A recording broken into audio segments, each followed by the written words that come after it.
I'm going to build on what Michael was discussing in the first half, which was a good overview of Carl Jung's life and works.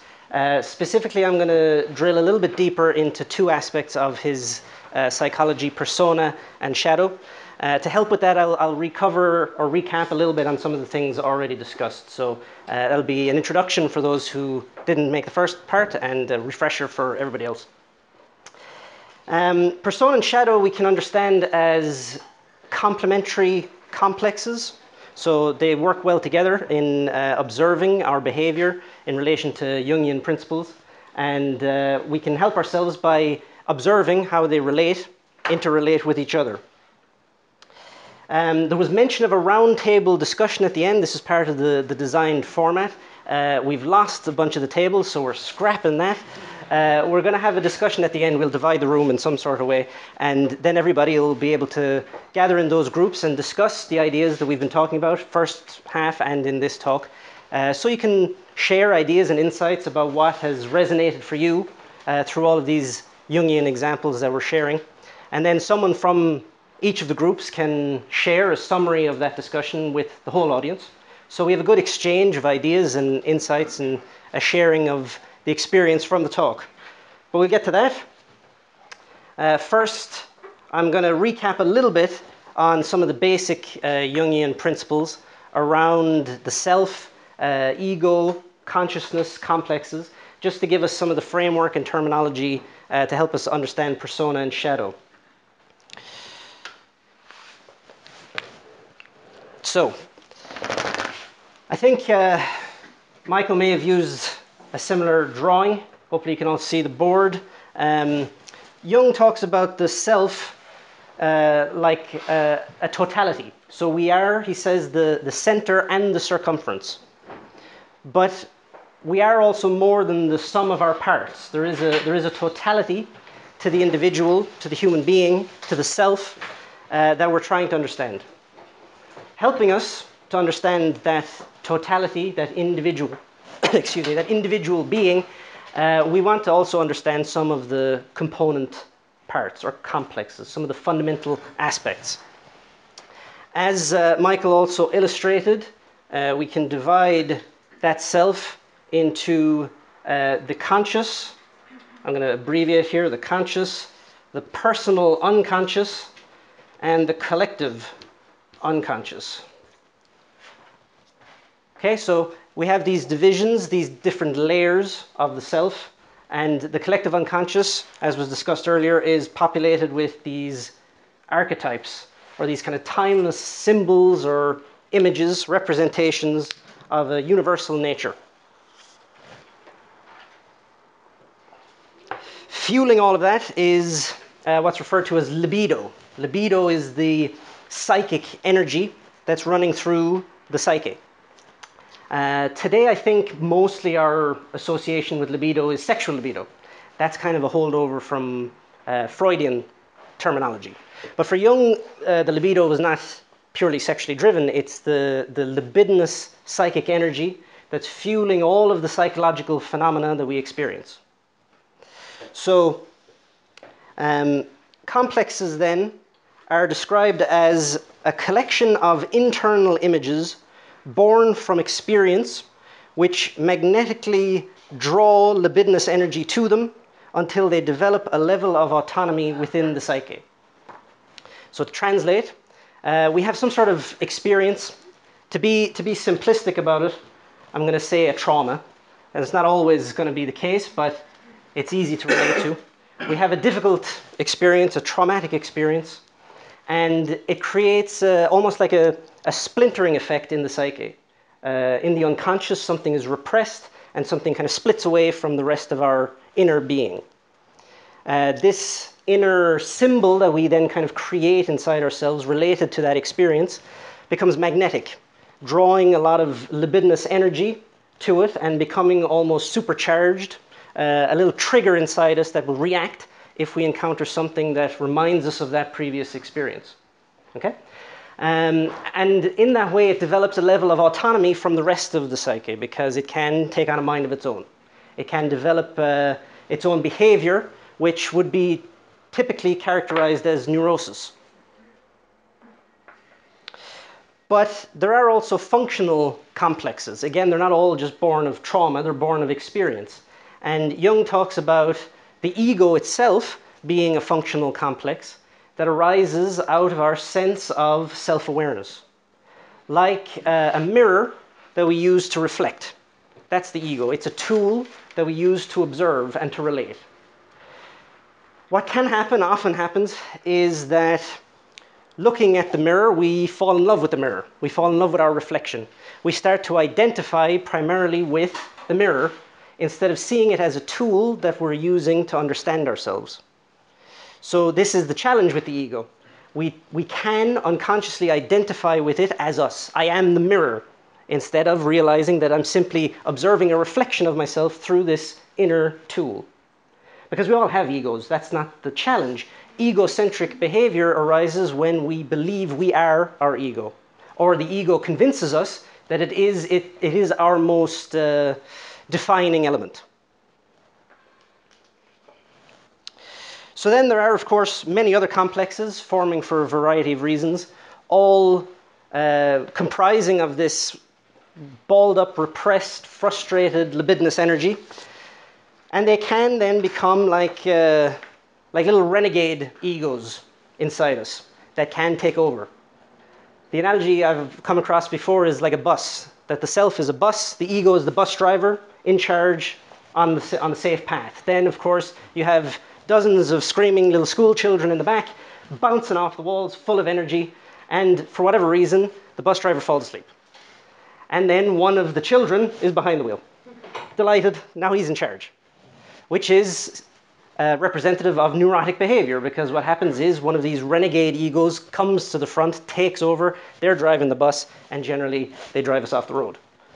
So this is the challenge or danger we sometimes face with these unconscious aspects of ourself, and the importance that Jung places on reintegrating them into conscious awareness, so that we see them, we acknowledge that they're there, and we learn how to diffuse the libidinous energy in them, which means that we reduce the impact that they have in our behavior.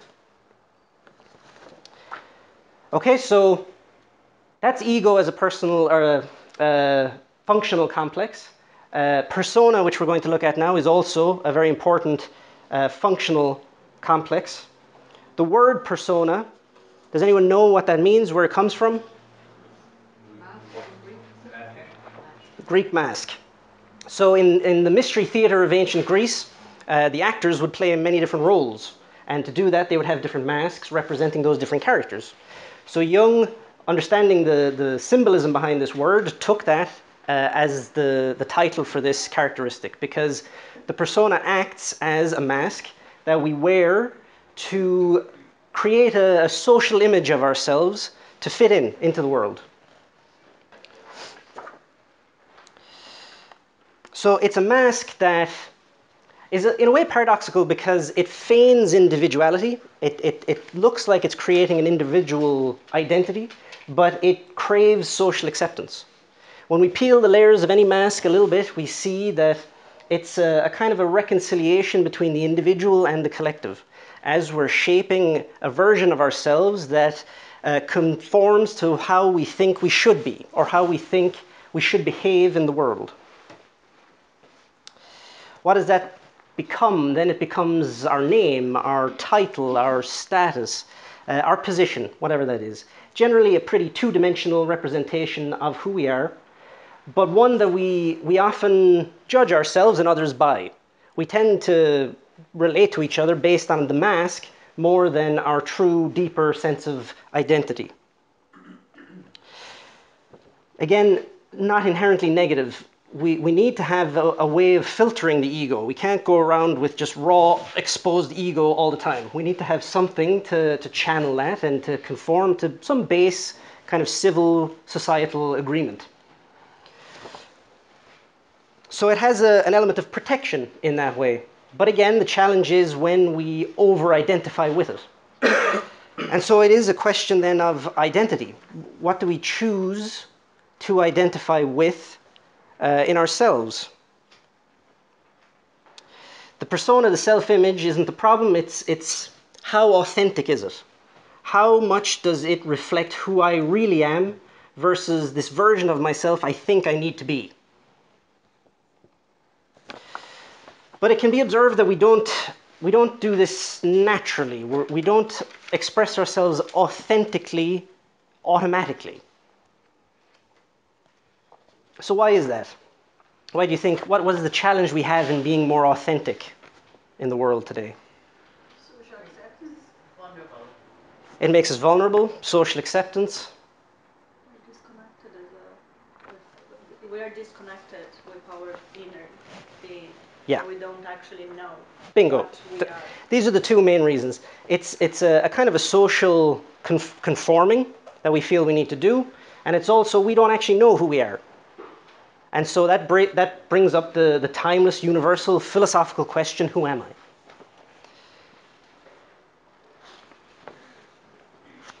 Because we adopt these personas to adapt to various situations, various social engagements, scenarios, environments. And we are taught essentially how to behave in these different situations. So it's a learned behavior that we adopt to adapt to different environments. And it can go to the extreme of having a different kind of version of ourselves for every situation, whether it's at home, work, with friends, on the internet. We have a variety of different personas, but then underneath all those masks, who am I really? Underneath the layers of our education, underneath our social conditioning, who am I? What are my values? What is essential to me? What are my priorities? We don't often ask ourselves that, and so having a kind of a shaky sense of self, the tendency is we overly identify on one or more of these masks, these personas that we've created. And Jung calls that when the ego becomes enmeshed with the persona. Again, it's about identification. We start to identify with ourselves as this mask. I am this image I project into the world. So what do we tend to identify with most today, would you say? Our jobs often. Say again, sorry? If you ask who you are, you say I'm a teacher or whatever. Career, jobs, yeah, big one. Anything else? Famous people. We identify with famous people? Yeah, a lot of people try to. So we're following the cult of celebrity kind of thing. Okay. Yeah, physical. Physical appearance, yeah. We identify a lot with how we look. Roles. Nationality. Sorry? Roles, nationality, religion.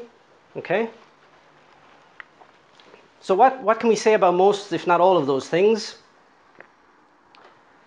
They're externals.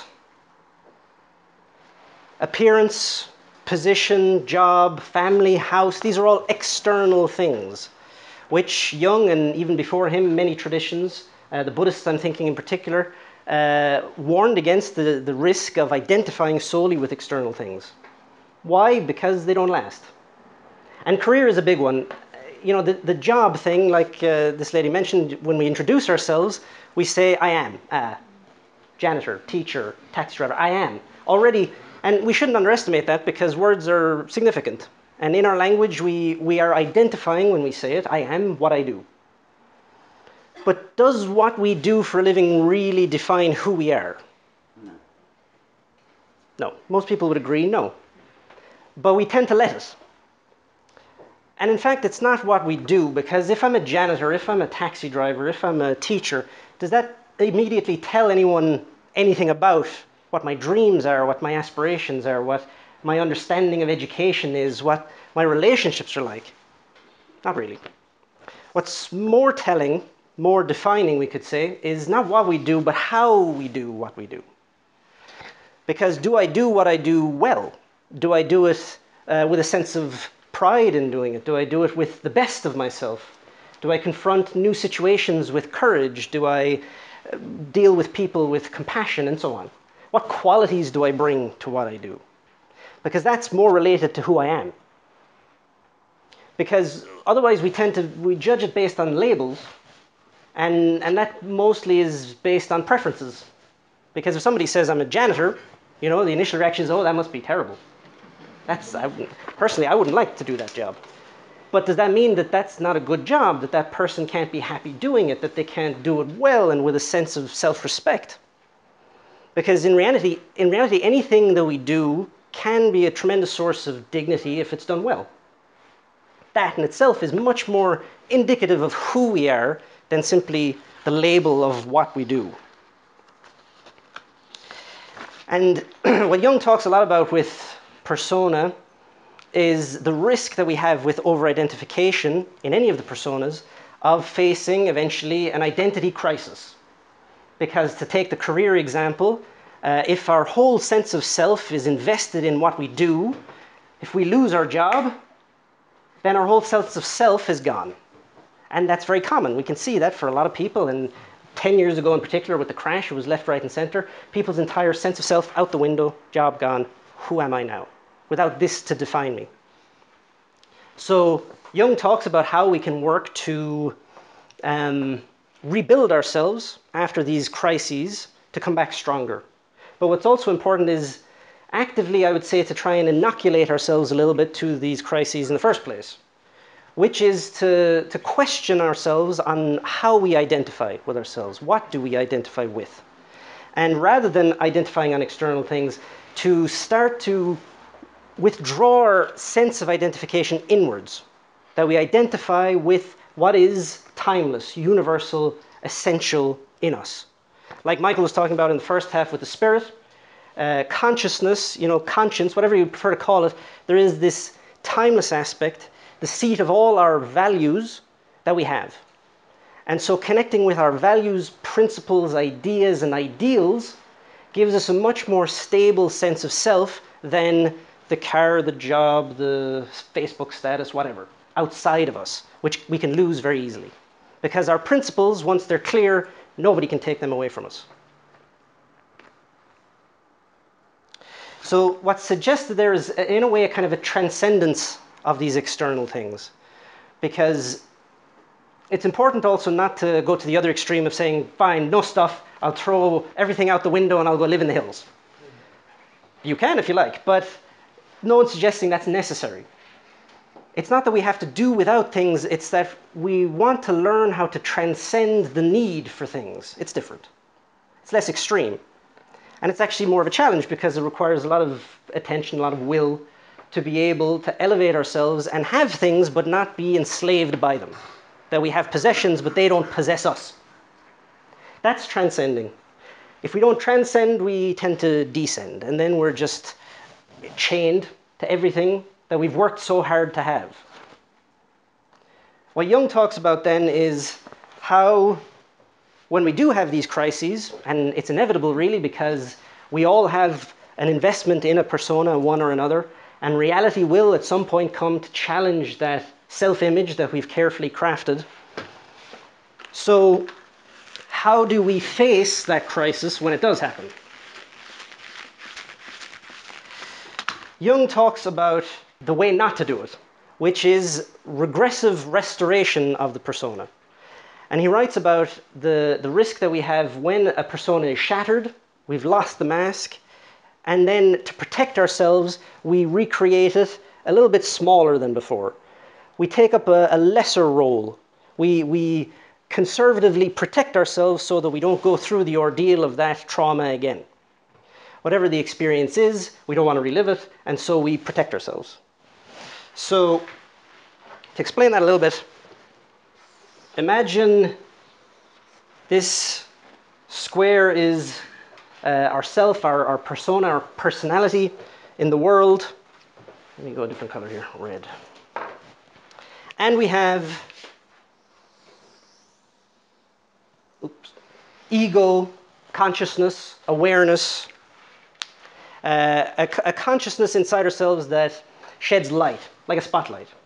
And that's our level of awareness, but of course we all have corners that we're not aware of, and these corners contain shadow.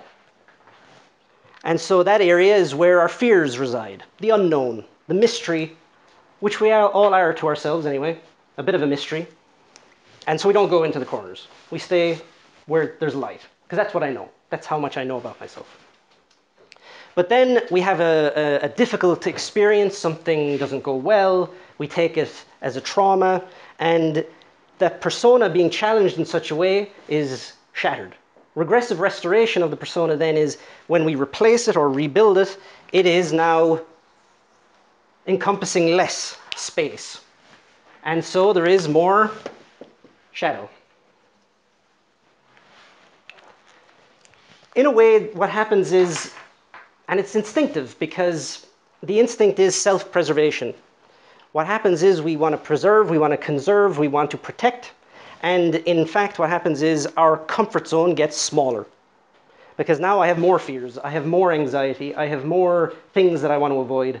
So the comfort zone gets smaller, we restrict ourselves, thinking that we're protecting ourselves.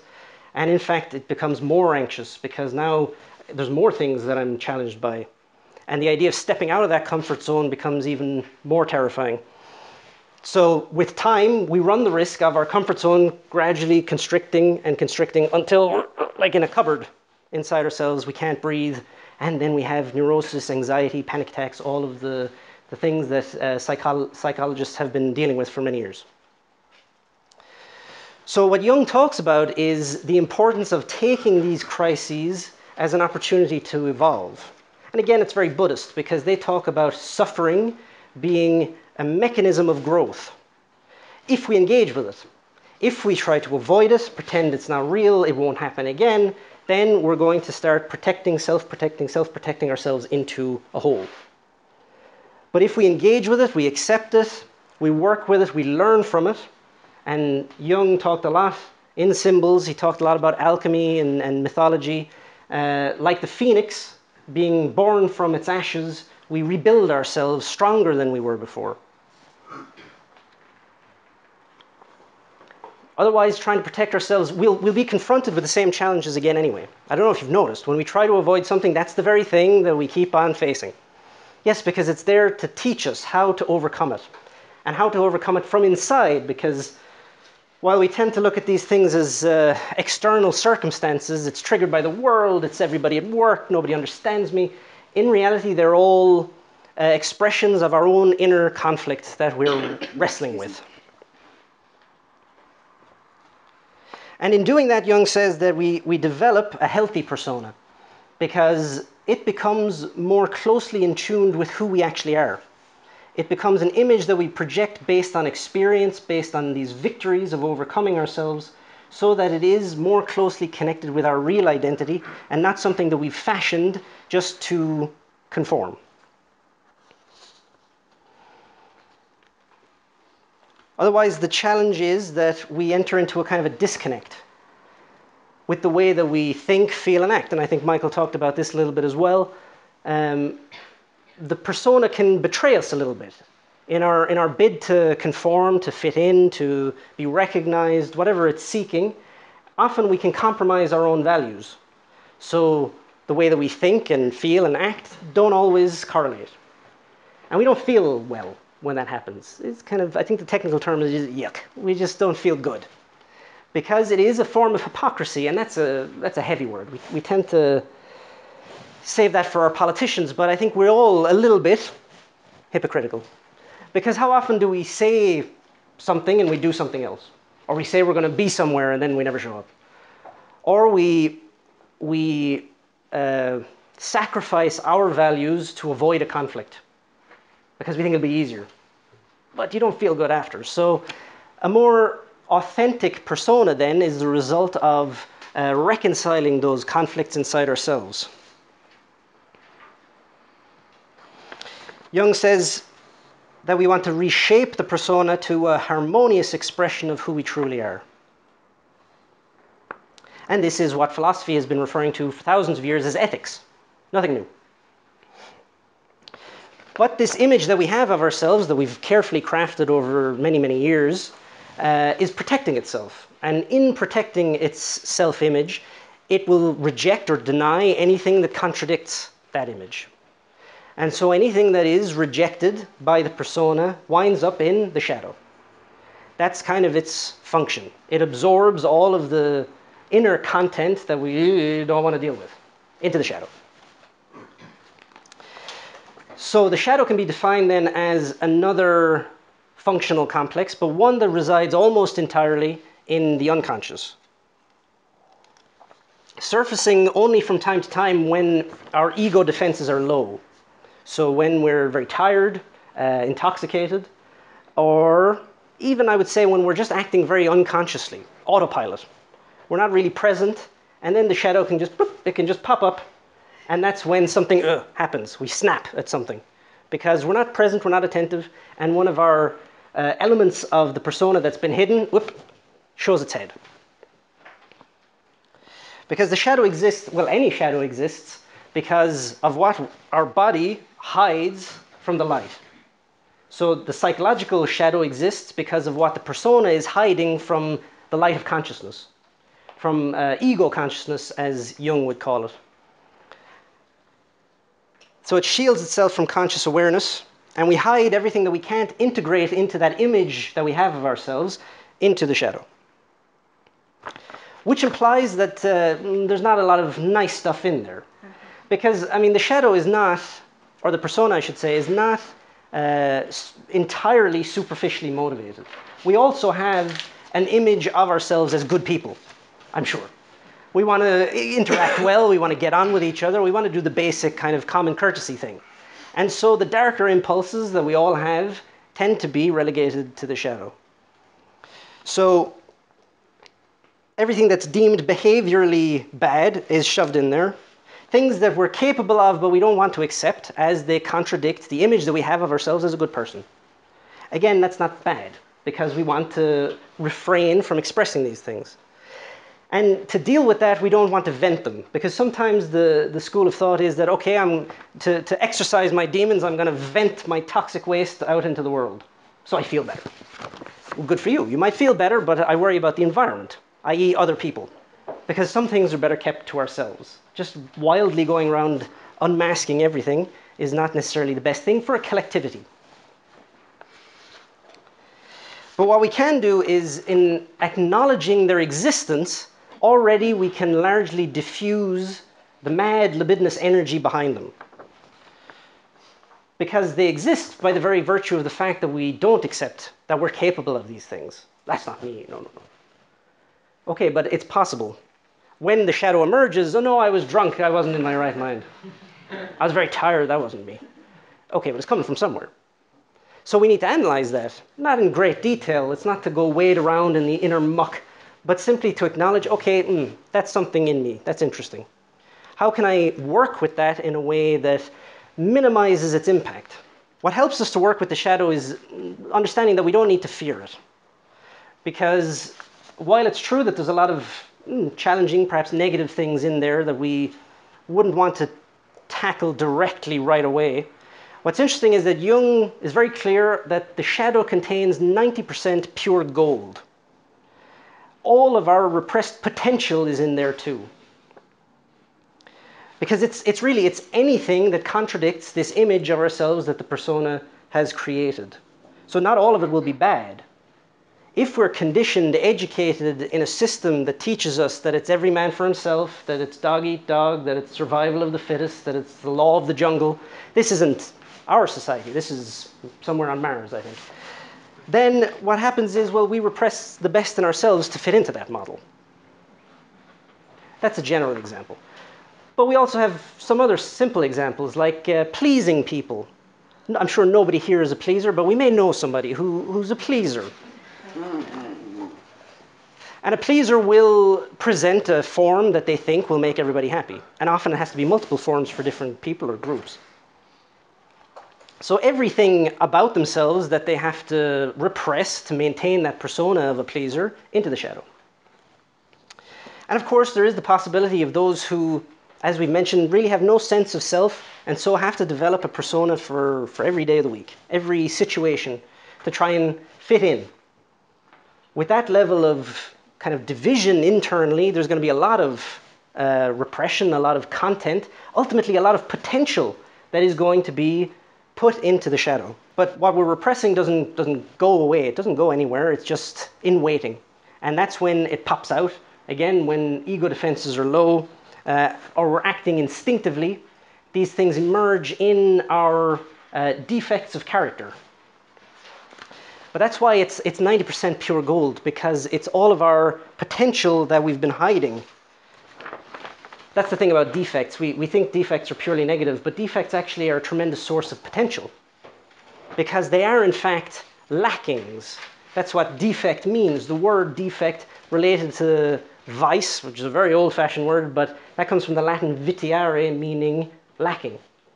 So it's a shortcoming. It's not in itself a presence. If I am selfish or self-centered, that is an absence. It is a lacking of generosity.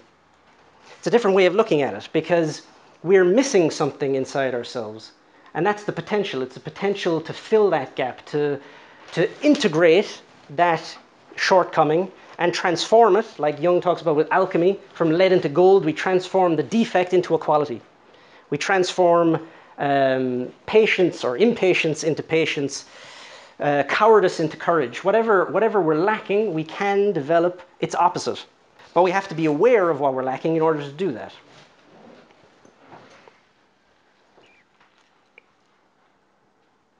So that's how the shadow can express itself, in kind of explosive bursts of blowing a fuse, losing it, as we call it.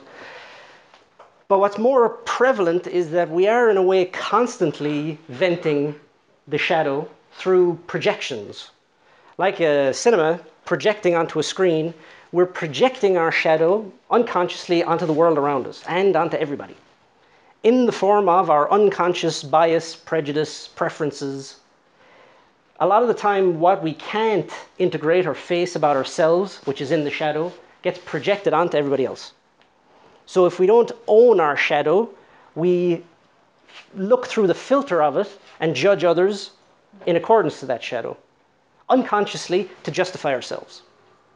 So this is a very important point for Jung, because he says it's a fundamental moral exercise and prerogative that we all work with our shadow so that we judge less.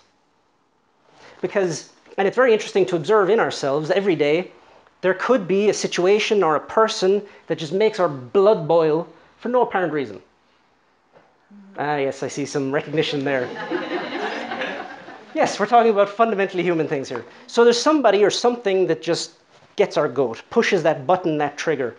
If we examine that, we may uncover that there's something triggering our shadow. Something often that we don't want to face about ourselves is being awoken by that person's behavior.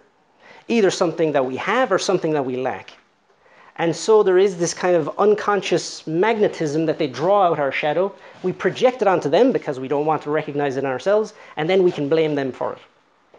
The perfect crime.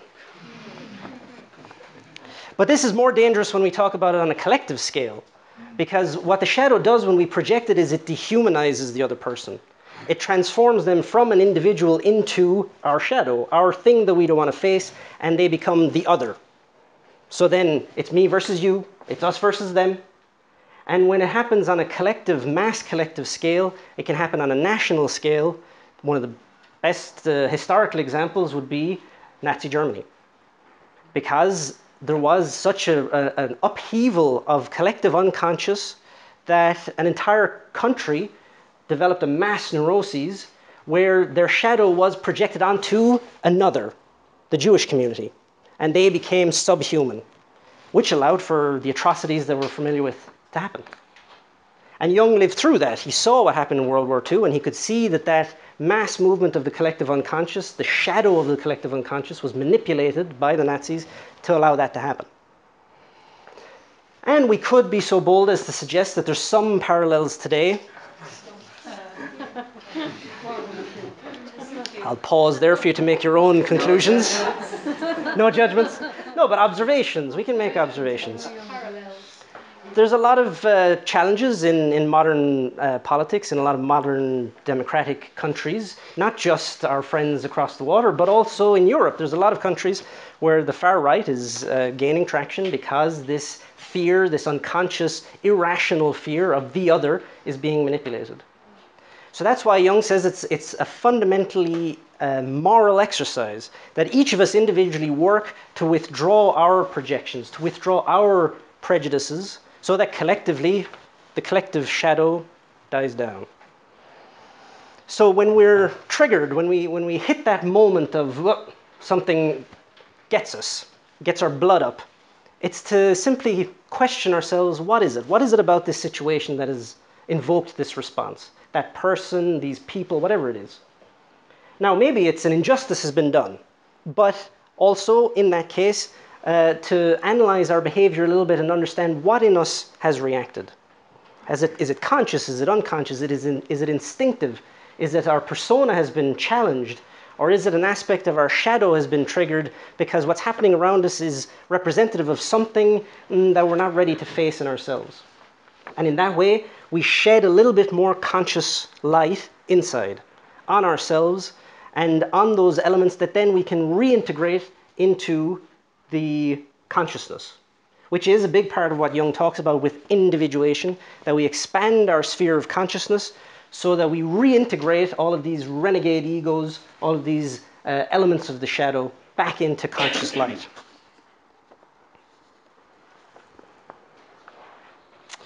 So to enter into the shadow using the spotlight of consciousness, we're going to face our own reality.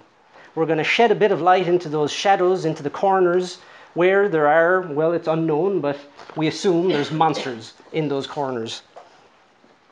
But in reconciling the shadow with the persona, again, that works to strengthen the persona and develop it as a more authentic representation of who we are. But what's the challenge? Well, we tend to get scared by the shadow. We get scared by, oh, bloody hell, what's in there? And sometimes we get a glimpse of, oh, Jesus. We frighten ourselves by what we see in ourselves. And no, thanks. Back out into the world, back out into externals, into distraction. And, we have a whole environment in a consumeristic society that will provide us with all the means to self-medicate if we want. With television, with drugs, with alcohol, with, whatever you want, social media. There's so many things outside of us that will draw us further outside of ourselves. It's very easy to get lost in that. So rather than to flee into externals and distract ourselves, it is to stay a little calm, have a little bit of courage to face what we see in the light, and to realize, okay, it's not actually that bad. Like a child that sees a shadow and gets scared, we have to reassure ourselves. It's okay. Just go over and look in. We see, okay, it's not that bad what's there. It may not be great, but it's better to know. Because now that I understand what I'm dealing with, I can do something about it. So, what's suggested in a variety of teachings, Jung talks about it, but in a lot of different philosophies, moral philosophies that look at how we can develop this kind of inner work, there's a variety of qualities that we can develop to help. But there's three I'll recommend as a good starting point. And often they are recommended as the best place to start. Courage, humility, and I would add objectivity. Courage, because yes, we're facing the unknown. And that's a spirit of adventure. Again, the heroic myth or archetype that Michael was talking about, we need a little bit of that. We need a bit of the sense of the heroic to give us courage to go and face inside ourselves. And in doing that, it's to acknowledge what our fears are, what our limitations are, and to have a little bit of a kind of a moral inventory. What are my challenges? But to do that, to make a list, to take a list of 5, 10 fears that I have. And again, I think Michael made this example, and it's good advice, to start with the small one. To start with baby steps. Because with the best of intentions, we can think, okay, I'm going to go face all my fears, I'll put on my helmet, and I'll run straight at it. And of course, what happens is we get knocked flat. And then, because it didn't go well, regressive restoration, we protect ourselves. I'm not doing that again, no way. And so we limit ourselves. Instead, it's to step out of our comforts and to tackle systematically, one by one, our fears, starting with the small one, a simple one. And it may seem so simple that it's trivial, but if it's that easy, then why don't we do it all the time? Whatever it is, and I'm sure you all have personal ones. For me, I don't know why it even is, but I hate making phone calls. I have this irrational, allergic reaction to making phone calls. So, it's a small fear. Obviously, it's kind of silly, but there's something to it. Otherwise, it would be easy. So I take it as a challenge every time I need to make a phone call, not to make excuses, not to procrastinate, just do it. And gradually it gets easier. We strengthen that moral resolve, and the little things become little things. They become trivial, and then we can move on to something a little bit more complicated. But it's important not to start with the Muhammad Ali of fears, because you do that and you're just going to get knocked right out. Humility is recommended as well, and that's important, again, that we accept what our shortcomings are, that we accept that we're not perfect, because nature is not perfect. It's okay. We don't have to feel bad about it. Perfection is a static proposition. Something is perfect, does not need anything else. It is done. But nothing in life is static. Everything in nature is in constant movement, including us. In fact, if it's perfect, it's not natural. So it's perfectly natural that we're flawed. So in accepting that with a bit of humility, then we can start to bypass the pride in us that wants to pretend that we're perfect, and we can start asking ourselves different questions. If we already think we know everything, then we don't ask the right questions. But if we, like Socrates, accept our ignorance, accept that we don't know anything, as he said, if I know anything, it's that I know nothing. A little bit of that humility will help us to start asking different questions and uncover things about ourselves that we didn't even realize were there. And again, when we discover something, even if it's not ideal, Socrates says we should celebrate it, because now we can do something about it. It was there anyway, but unconsciously it was interfering in our behavior. We didn't know why. Now we're aware of it, we can actually start to tackle it. And lastly, I add objectivity, because in this work, again, Jung was a scientist, and he kind of bridged that gap between science and mysticism. And we have to be a little bit scientific about this approach. With the best of intentions, we can float through life thinking that we're evolving all the time. But if we don't apply some kind of a methodology to help us, it's very difficult to measure progress. And it's very difficult to see the patterns and challenges that we have. It's all a bit floaty. So a slightly more empirical approach will allow us to see our challenges with objectivity, without judgment. That's really the key. The challenge is that when we see these things, we judge ourselves. Oh God, I'm terrible. Which then becomes a beautiful excuse to not do anything. So with objectivity, then we can see it, a little bit of distance, and we say, okay, in this situation, I reacted this way. That's interesting. I wonder, have I done that before? And if you take note, it's good to journal with these things every night, to reflect a few minutes on how the day went. But again, like a scientific observation. Because if it's Dear Diary, it tends to be, well, they said this, and I didn't like that, and it went on and on. It's very emotive. It's better to try and minimize the emotionality of it, and to look at it, again, objectively, to say, this happened, this is how I reacted. Tomorrow I'm going to do this to try and tackle it differently. And then tomorrow, I did that, it didn't work, so I'll try this. And then that worked. And we'll see gradually emerging a pattern of behavior that helps us to really perceive our challenges and to keep track of our progress.